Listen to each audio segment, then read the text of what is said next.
Doing the dirty on our proud diggers and their families. Angry veterans are tonight taking aim at the very organisation meant to support them, the RSL. At issue, controversial plans to sell aged care homes, leaving residents facing an uncertain future. And the vets tell us it's a blatant case of profits before people. There is nothing that is a lower act in the whole of Australia today. The kicking is in the belly. They're throwing us out to the wolves. They served on the battlefield and now this is how we're repaying them. You're spitting on the graves of people who've shed their blood and died for this country. Well, there has to be no greater honour than serving for your own country. So then, this makes little sense. A letter sent to hundreds of ex-diggers just a few days before Anzac Day, telling them that the RSL wanted to sell their homes. People were getting the letters and all of a sudden there was a bit like a bushfire, or pardon the pun, it's like someone had thrown a hand grenade into the midst of us. I think it's disgusting. The RSL has totally abandoned its core mission. It exists for two reasons and two reasons only: camaraderie and welfare. Are people here scared? Yes, they are. A lot of them won't admit it, but they are scared. They don't know what the future's going to be. Today is especially tough for 81-year-old Bobby. It would have been her 61st wedding anniversary. He died knowing or believing that I would be set for life. I'd have a roof over my head and company. Bobby met her husband Graham in the Navy. He tragically passed away 6 months ago. I've got chronic osteoarthritis in every bone of my body. Spent all my life in agony, can't do much about it. And I finally found somewhere where I can settle in for life, and that's going to be sold out in front of me. And it's hard to take. There's a lot of people here who can't afford to be anywhere else. For Vietnam vet Grant, every day is a struggle. He's terminally ill. I've got lung cancer and cancer of the liver, brought about by serving my country, Agent Orange. That's the way it is, that's life, but you feel you're owed a little by that.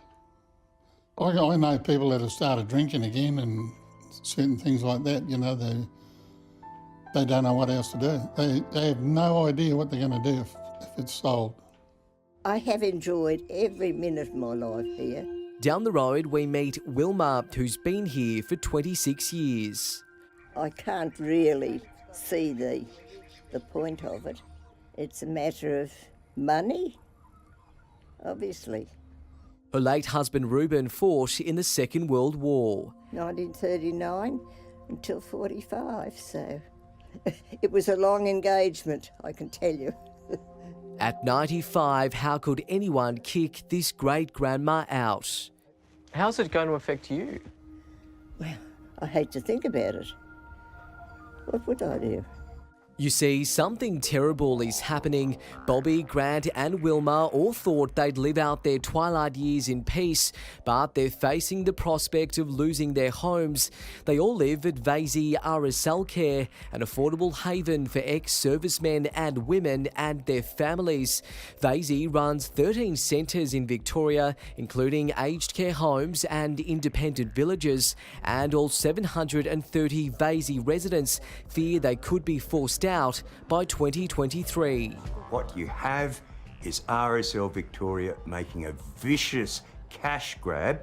And according to some, that's because the RSL has a huge pokies debt. The RSL was built for returned servicemen and women. And what they're doing to us is throwing out the back door because they want money. So begins a war against the RSL.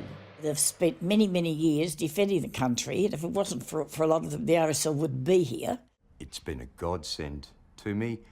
I was homeless before that. Stephen is no stranger to not having a roof over his head. It's where he ended up after serving in the army. Hundreds of millions of dollars going to the RSL coffers, and we're out on the streets.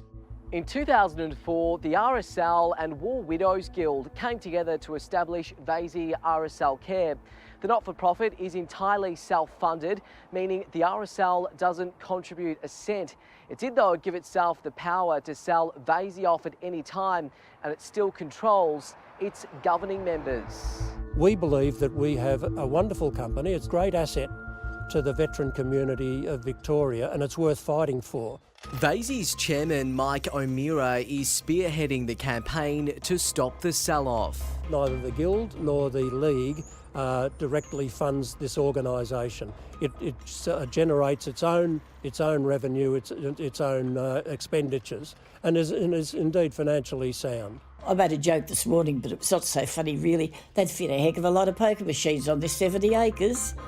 Of the 52 gambling clubs in Victoria, 47 are unprofitable and make massive losses year after year. These ex-diggers say the gambling industry has exploited the once good name of the RSL. Will this cash be used to pay off a pokies debt? No money that is patriotic funds can be used for commercial purposes. A patriotic fund is money legally reserved to help diggers, but that hasn't stopped the RSL dipping into it before. A current affair can reveal the questionable accounting tricks used by cash-strapped sub-branches to pay off debts. In one instance, the East Malvern RSL donated $500,000 from its patriotic fund to Rye RSL, and then it was donated back to help pay off debts to Tabcorp. Another troubled sub-branch, Beaumaris, told its members last month it was cooking up a similar scheme to wipe its almost $3 million debt with head office. RSL Victoria could make more than $100 million from Vasey's sale, which some fear could end up paying off $68 million in pokies licences due in 2022. So can you guarantee that no money from the sale will ever reach the RSL? It will always remain in a patriotic fund. So all funds that which can be used by the RSL. Well, it can be used for objectives of a patriotic fund. So patriotic which can be used fund, by the RSL though. It can be used as the objectives of a patriotic fund. Jamie Twydale is CEO of the Victorian RSL. We've been looking and talking with different people and trying to get the truth back out there. So what is the truth? So the truth is that Vasey RSL Care is a separate company. We don't own that company in our own right. Still, it didn't stop the RSL state president writing to Vasey. The stakeholders, as represented by the members of the company, reiterate and confirm the direction that Vasey be sold. What's your personal position on selling Vasey? I actually don't have a personal position. I only came into the RSL as CEO in December. I've spoken to many veterans living at Vasey and they say, and I quote, the RSL is kicking us in the belly and spitting on the graves of dead diggers. Has the RSL lost its way? No. So this is the disappointing part of the Vasey RSL chairman's campaign. He's scaring these poor diggers into thinking they're being evicted. Our veterans are very vulnerable. When they come back from where they've been, with not only with health problems, with PTSD problems, mental problems, it just doesn't do them any good. In a rare and extraordinary show of defiance, local RSL presidents are tonight speaking out against the organisation. I feel gutted.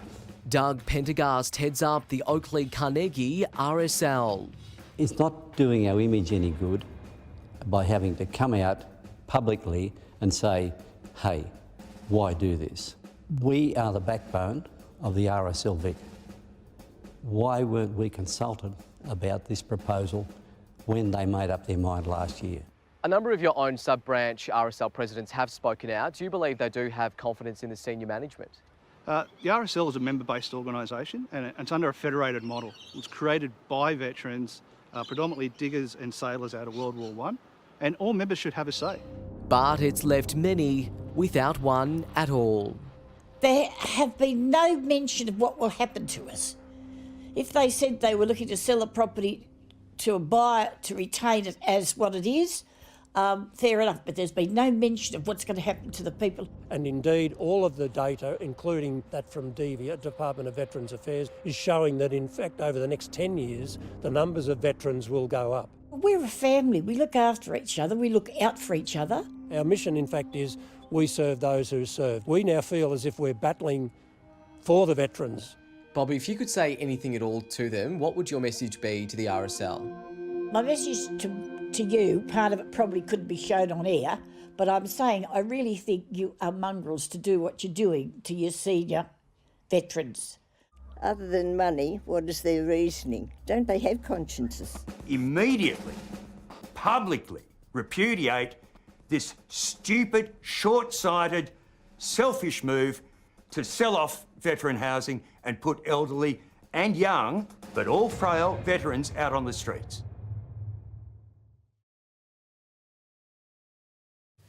It's a powerful message, and Vasey's proposed sale is set to be discussed at the next annual general meeting of the RSL. A date is still to be set. We'll keep you updated.